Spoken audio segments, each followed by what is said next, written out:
उत्सर्जन तंत्र, chapter number 10 उत्सर्जन तंत्र। उत्सर्जन तंत्र की बात करें, नाइट्रोजन युक्त अपशिष्ट पदार्थों को सही से बाहर निकालना क्या कहलाता है? उत्सर्जन कहलाता है। अब नाइट्रोजन युक्त पदार्थों के आधार पर 3 प्रकार के जीव होते हैं, ठीक है।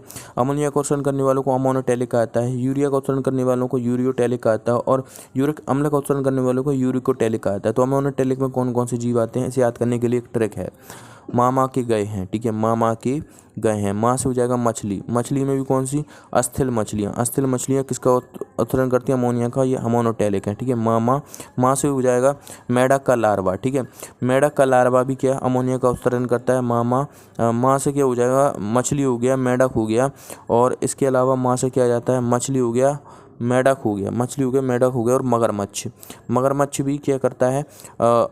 मगरमच्छ भी क्या करता है? अमोनिया का उत्सर्जन करता है। मामा की के से हो जाएगा केंचुआ, केंचुआ जो होता है ये भी किसका उत्सर्जन करता है? ये भी अमोनिया का उत्सर्जन करता है, लेकिन ये अमोनिया का भी उत्सर्जन कर सकता है और यूरिया का भी उत्सर्जन कर सकता है, दोनों प्रकार उत्सर्जन कर सकता है अपनी सुविधा अनुसार। मामा के गए, मामा के आए हैं, सॉरी, मामा के आए हैं, ट्रिक क्या है? मामा के आए हैं, आ से हो जाएगा अमीबा, अमीबा भी किसका उत्सर्जन करता है भैया? अमीबा भी उत्सर्जन करता है अमोनिया का ही। ए से क्या हो जाएगा? ए से हो जाएगा एक कोशिकीय जीव, एक कोशिकीय जीव भी अमोनिया का उत्सर्जन करते हैं। और हा से हो जाएगा हाइड्रा, हाइड्रा भी किसका उत्सर्जन करता है? अमोनिया का उत्सर्जन करता है। ये सभी क्या है? अमोनोटैलिक है। ट्रिक क्या है? मामा के आए हैं, मामा के आए हैं, मामा के आए हैं। इसके बाद आता है यूरिया का उत्सर्जन करने वाले, यूरिया का उत्सर्जन करने वालों को यूरियोटैलिक कहा जाता है। यूरियोटैलिक में आता है कौन? यूरियोटैलिक में आता है स्तनधारी आते हैं, स्तनधारी के अलावा इसमें आते हैं सरीसृप, सॉरी, स्तनधारी आते हैं, और इसमें आते हैं उभयचर, स्तनधारी आते हैं, उभयचर आते हैं, मेढक भी आ जाता है इसमें, ठीक है, मेढक भी आ जाता है, और मेढक के साथ साथ मछलियाँ आती हैं। और मछलियाँ कौन सी? उपास्थल मछलियों, उपास्थल मछलियों में कौन सी? शार्क मछली, शार्क मछली, ये सभी किसका उत्सर्जन करते हैं? यूरिया का उत्सर्जन करते हैं। इसके बाद आता है यूरिकोटैलिक, यूरिक अम्ल का उत्सर्जन करने वाले यूरिकोटैलिक कहलाते हैं। और यूरिकोटैलिक में कौन कौन से जीव आते हैं? तो यूरिकोटैलिक की बात करें तो यूरिकोटैलिक में सरीसृप आ जाता है, पक्षी वर्ग आ जाता है, सरीसृप वर्ग आ जाता है, पक्षी वर्ग आ जाता है, और कीट आते हैं, ठीक है, क्या आते हैं? कीट आते हैं, कीट आते हैं। अब हम देखेंगे विभिन्न जीवों में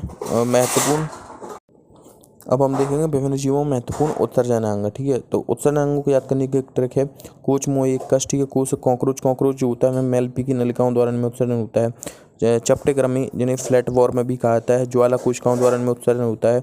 मूसम मोलास्का, मोलास्का में कैवर के अंग द्वारा उत्सर्जन होता है। इस एनरेडा, एनरेडा वर्ग के जंतुओं में नेफ्रेडो द्वारा उत्सर्जन होता है, नेफ्रेडो द्वारा होता है।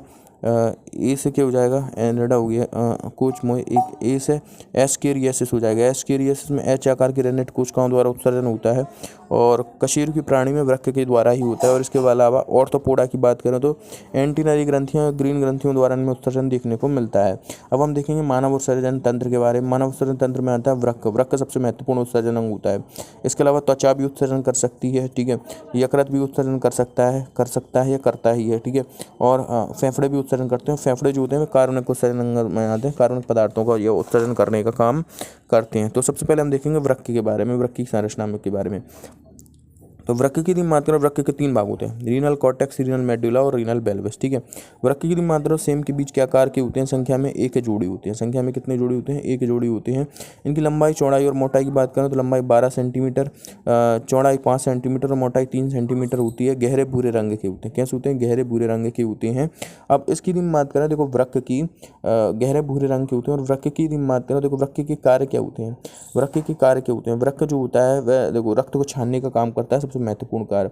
रक्त का पीएच, शरीर के पीएच मेंटेन को वैल्यू करता है, ठीक है, शरीर के पीएच मान को बनाए रखता है, ठीक है, शरीर के पीएच मान को बनाए रखता है। उपापचय की क्रिया को नियंत्रित करता है, शरीर में जल की मात्रा को नियंत्रित करता है, ठीक है, शरीर में जल की मात्रा को बनाए रखता है, शरीर में जल की मात्रा को नियंत्रित करता है। इसके अलावा शरीर के तापमान को मेंटेन करके रखता है, शरीर के तापमान को मेंटेन करके रखता है, ठीक है।